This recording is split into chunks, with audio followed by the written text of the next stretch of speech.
இன்று போய் நாளை வா. விநாயகரின் முதுகில் இருக்கும் ரகசியம் ஏன் சனி பகவான் அவரை பிடிக்கவில்லை?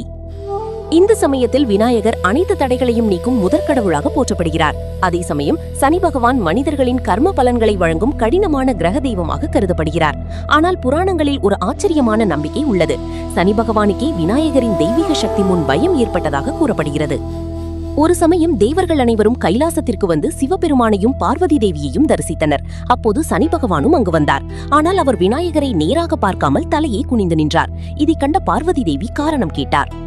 அதற்கு சனி பகவான், என் பார்வை மிகவும் கடுமையானது. யாரை நான் நேராக பார்க்கிறேனோ அவர்களுக்கு சோதனைகள் ஏற்படும். அதனால் விநாயகரை பார்க்க அஞ்சுகிறேன் என்று கூறினார். ஆனால் விநாயகர் சிரித்தபடி சனி பகவானிடம், இன்று போய் நாளை வா என்று கூறியதாக ஒரு ஆன்மீக கதை பரவலாக சொல்லப்படுகிறது. அதாவது, உன் சக்தி என்னை பாதிக்க முடியாது என்ற தெய்வீக அர்த்தம் அதற்குள் மறைந்திருந்தது என்று பக்தர்கள் நம்புகின்றனர். அதன் பிறகு சனி பகவான் விநாயகரின் பின்னால் நின்றதாகவும், அப்போது விநாயகரின் முதுகிலிருந்து ஒரு அதிசயமான ஒளி வெளிப்பட்டதாகவும் கூறப்படுகிறது.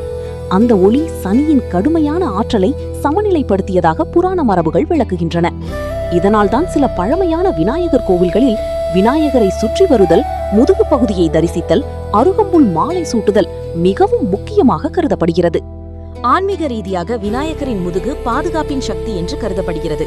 அவர் அனைத்து எதிர்மறை சக்திகளையும் தாங்கி பக்தர்களை காப்பாற்றுபவர் என்பதற்கான அடையாளமாக இதை பலர் நம்புகின்றனர். சனி தோஷம், ஏழரை சனி, தொழில் தடைகள், மன அழுத்தம் போன்ற பிரச்சனைகள் உள்ளவர்கள் சனிக்கிழமை அன்று விநாயகரை வழிபட்டால் நன்மை கிடைக்கும் என்று பக்தர்கள் நம்புகின்றனர். ஓம் கண கணபதியை நமக என்ற மந்திரத்தை பக்தியுடன் ஜபித்து விநாயகரை முழு மனதுடன் வணங்கினால் வாழ்க்கையில் உள்ள தடைகள் அகலும் என்பது இந்த ஆன்மீக கதையின் முக்கிய செய்தியாகும். முருகன் அருள் பெற வேலுண்டு வினையில்லை யூடியூப் சேனலை சப்ஸ்கிரைப், லைக், ஷேர் செய்து உங்கள் கருத்துக்களை கமெண்ட் செய்யுங்கள்.